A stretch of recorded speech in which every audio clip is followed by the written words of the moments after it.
ไอเดียศิลปะผนัง DIY ง่ายๆการเปลี่ยนผนังที่ว่างเปล่าให้เป็นผืนผ้าใบ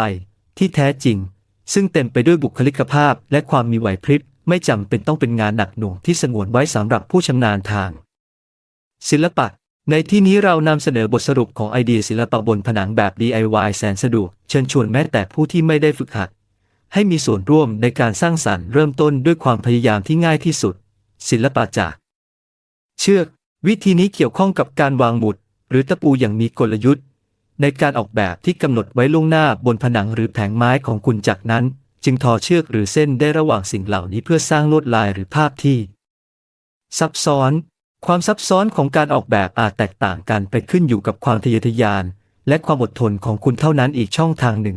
ที่ควรค่าแก่การสำรวจคือการใช้เทปวาชิตซึ่งเป็นเทปกาวสำหรับตกแต่งสไตล์ญี่ปุ่นเพื่อสร้างดีไซน์ทางเรขาคณิตหรือโครงร่างแปลกๆลงบนผนังของคุณโดยตรงความไม่เที่ยงและง่ายต่อการใช้งานทำให้เป็นสื่อในอุดมคติสำหรับผู้ที่ไม่ชอบคำมั่นสัญญาหรืออยู่อาศัยชั่วคราวสำหรับผู้ที่หลงใหลในเสน่ห์แบบชนบทของวัตถุโบราณแนววินเทจลองพิจารณางานเดคูพาร์ตโดยใช้หน้าต่างจากหนังสือโบราณหนังสือพิมพ์หรือแม้แต่ภาพถ่ายส่วนตัวการติดสิ่งเหล่านี้ไว้บนผ้าใบหรือบนผนังโดยตรงแล้วทาเครื่องปิดผนึกในภายหลังจะทำให้ได้ชิ้นงานที่มีความเฉพาะตัวและน่าดึงดูดใจอย่าง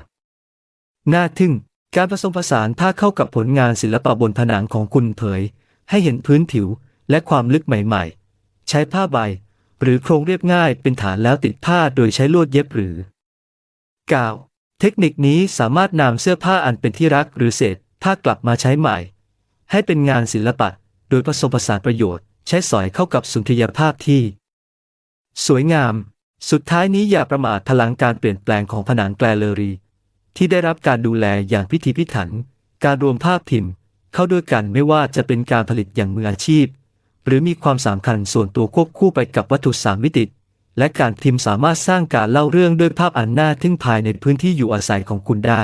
โดยสรุปแล้วการเข้าสู่งานศิลปะบนผนังแบบ DIY เป็นสิ่งที่จำกัดด้วยขอบเขตของจินตนาการเท่านั้นความพยายามที่กล่าวมาข้างต้นเป็นเพียงการเหลือบมองความเป็นไปได้อันไร้ขอบเขตที่รอคอยผู้ที่เต็มใจจะสำรวจศิลปะที่ซ่อนเร้นอยู่ภายในและความงดงามของการสร้างสรรค์ที่ทุกคนสามารถเข้าถึง